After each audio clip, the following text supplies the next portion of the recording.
Good morning students. आज हम लोग देखेंगे next topic that is recruitment from external sources. Previous class में हम लोगों ने देखा था सोर्सेस ऑफ रिक्रूटमेंट। तो यहाँ पे हम लोगों ने दो सोर्स देखा था, two types of sources. First one is internal sources and second one is external sources. तो हम लोगों ने इंटरनल सोर्सेस देख लिया था, कंप्लीट कर लिया था। आज हम लोग देखेंगे एक्सटर्नल सोर्सेस। ओके, तो हम लोग पढ़ रहे हैं MSc nursing second year nursing management, जो कि आपके एमएससी का सब्जेक्ट है।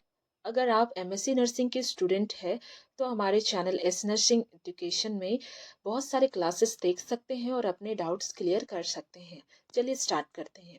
अभी हम लोग देखेंगे रिक्रूटमेंट फ्रॉम एक्सटर्नल सोर्सेस। सबसे पहले हम लोग देखेंगे रिक्रूटमेंट फ्रॉम एक्सटर्नल सोर्सेस क्या है।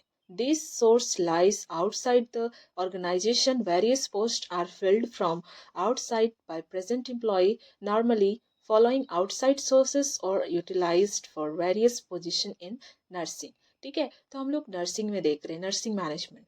ठीक है, तो ये जो सोर्सेस है आउटसाइड सोर्सेस, बहुत सारे ऑर्गेनाइजेशन है जो अलग अलग पोस्ट के लिए जो रिक्रूटमेंट है आउटसाइड से लेते हैं। ठीक है, मतलब एम्प्लॉय जो है वो आउटसाइड से लेते हैं, विद इन द ऑर्गेनाइजेशन नहीं होता है। हम लोग ये बाहर से कैंडिडेट लेते हैं। ठीक है, तो ये बहुत सारे ऑर्गेनाइजेशन में फॉलो किया जाता है।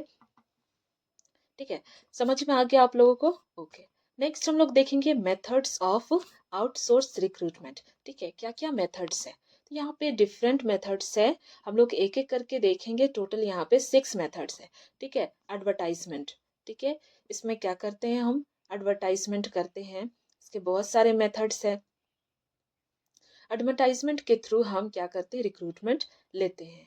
ठीक है, एडवर्टाइजमेंट मतलब एक इंफॉर्मेशन प्रोवाइड करना, जिसमें आप रिक्रूटमेंट के सारे डिटेल्स आप उसमें मेंशन करेंगे कि ये कौन से पोस्ट के लिए है, कितना सीट है इसमें, एज क्राइटेरिया कितना है और सैलरी कितनी होगी, क्वालिफिकेशन क्या है, सब कुछ आप मेंशन करेंगे। तो ये एडवर्टाइजमेंट हुआ। Next, employ agency. ठीक है, कोई एजेंसी के थ्रू आप क्या कर रहे हैं, कैंडिडेट्स को, एम्प्लॉय को आपकी ऑर्गेनाइजेशन में ला रहे हैं। Next, deputation.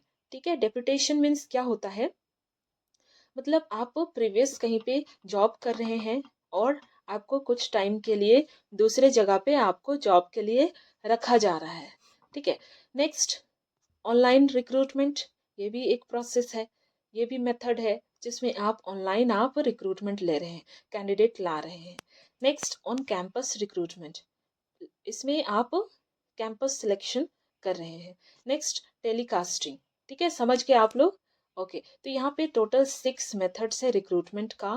First, advertisement, employ agency, deputation, online recruitment, on campus recruitment, telecasting. ठीक है, मेथड क्लियर है आप लोगों को?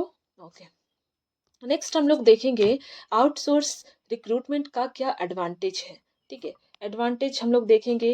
फर्स्ट है to provide a wider choice of selection for candidates from outside the organisation apply. ठीक है, तो इसमें आपको बहुत सारे चॉइस मिलेंगे कि आप अपना बेस्ट कैंडिडेट को चूज कर सकते हैं। ठीक है, नेक्स्ट है it helps to bring fresh blood. ठीक है, इसमें आप एकदम डिफरेंट कैंडिडेट एम्प्लॉय को लाएंगे जो कि आपके ऑर्गेनाइजेशन के लिए बहुत ही ज़्यादा बेनिफिट होगा। आप एम्प्लॉय को ला सकते हैं जिससे आपके ऑर्गेनाइजेशन में काफ़ी हेल्पफुल होगा और आपके ऑर्गेनाइजेशन के गोल अचीव होंगे। Next, the qualified and trend candidate with apply. ये मैं ऑलरेडी आप लोगों को बता दी यहाँ पे। ठीक है, तो जो सेकेंड पॉइंट में है it helps to bring fresh blood, इसमें हम बोल सकते हैं कि फ्रेशर्स, ठीक है, जो जिन्होंने अभी ट्रेनिंग अपना कंप्लीट ही किया है, एजुकेशन कंप्लीट किया है, आप वैसे कैंडिडेट को भी ले सकते हैं जो कि बहुत ही ज़्यादा क्वांटिटी में आपको मिलेंगे इसमें, और आप अपने ऑर्गेनाइजेशन के लिए उन्हें चूज कर सकते हैं। नेक्स्ट हम लोग थर्ड पॉइंट में देख the qualified and trend candidates with apply. ठीक है, तो आप यहाँ पे रिक्रूटमेंट जो आउटसोर्स रिक्रूटमेंट होता है, इसके थ्रू आप हाईली क्वालिफाइड और हाईली ट्रेंड कैंडिडेट आप चूज कर सकते हैं। आपके लिए बहुत ही ज़्यादा सिलेक्शन का चॉइस होता है इसमें। ठीक है, समझ गए आप लोग? ओके, तो यहाँ पे हम लोग 3 एडवांटेजेस देखे। आई होप यहाँ तक आप लोगों को क्लियर होगा। कोई भी पॉइंट में डाउट होगा तो आप लोग कमेंट करके पूछ सकते हैं। नेक्स्ट हम लोग देखेंगे डिसएडवांटेजेस ऑफ आउटसोर्स रिक्रूटमेंट। ठीक है, डिसएडवांटेज यानी कि क्या क्या नुकसान हो सकता है। ठीक है, क्या क्या नुकसान हो सकता है अगर ऐसा रिक्रूटमेंट करते हैं, हम आउटसाइड से एम्प्लॉय को लेते हैं, तो क्या क्या नुकसान हो सकता है, एक एक करके देखेंगे। हम लोगों ने क्या क्या फ़ायदा हो सकता है, एडवांटेज देखा, और अभी हम लोग देखेंगे डिसएडवांटेज, क्या क्या नुकसान हो सकता है। ठीक है, तो डिसएडवांटेज देखेंगे हम लोग। फर्स्ट है, it takes a long time. ठीक है, रिक्रूटमेंट प्रोसेस ये लॉन्ग टाइम्स लेता है, कभी कभी 2 मंथ, 3 मंथ, 6 मंथ, और आप लोगों ने गवर्नमेंट रिक्रूटमेंट में देखा होगा 1 ईयर, 2 ईयर भी ले लेता है कभी कभी। तो ये लॉन्ग टाइम लेता है, जबकि इसमें आप एडवांटेज है कि आप लंबे समय मतलब टाइम लेकर आप अच्छे कैंडिडेट को चूज कर सकते हैं। कोई कोई गवर्नमेंट रिक्रूटमेंट में क्या होता है, बहुत लंबा टाइम ले लेता है, जो कि अच्छा नहीं है कोई भी एम्प्लॉय के लिए, कैंडिडेट के लिए। ठीक है, इट इज़ टू कॉस्टली। हाँ, कॉस्टली तो होगा, क्योंकि आप इसमें बहुत ही स्टेप बाय स्टेप आप रिक्रूटमेंट का प्रोसेस कर रहे हैं। फॉर एग्जांपल, आपने एडवर्टाइजमेंट किया, आप एडवर्टाइजमेंट में फॉर्म फिलअप का डेट दिए।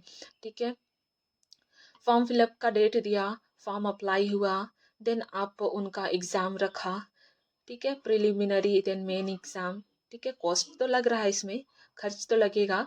देन आपने सिलेक्शन होने के बाद, प्री मेंस क्लियर करने के बाद आप उनका इंटरव्यू लिए। ठीक है, देन उसके बाद आपने सेलेक्ट किया। तो एक लंबा प्रोसेस है, टाइम लेता है, कॉस्टली भी होता है। Next, third one, large investment in their training and induction. Third is large investment in their training and induction. ठीक है, ये भी होता है, आपको इसमें ज़्यादा इन्वेस्टमेंट किया जाता है। बाद में आपका यहाँ पे आप सिलेक्शन किए, उसके बाद आप उनको ट्रेनिंग दे रहे हैं, तो इसमें ज़्यादा खर्च लगता है। लेकिन आप क्या कर रहे हैं, इसमें गुड कैंडिडेट और highly qualified, highly trend candidate choose कर सकते हैं। ठीक है, समझ गए आप लोग? ओके, तो यहाँ पे डिफरेंट एडवांटेजेस, डिसएडवांटेजेस हम लोगों ने देखा। तो आई थिंक यहाँ तक आप लोगों को क्लियर होगा। कोई भी पॉइंट में डाउट होगा तो आप लोग कमेंट करके पूछ सकते हैं। तो अभी हम लोगों ने देखा रिक्रूटमेंट फ्रॉम आउटसाइड। ठीक है, आउटसाइड सोर्स से हम लोगों ने रिक्रूटमेंट देखा। ठीक है,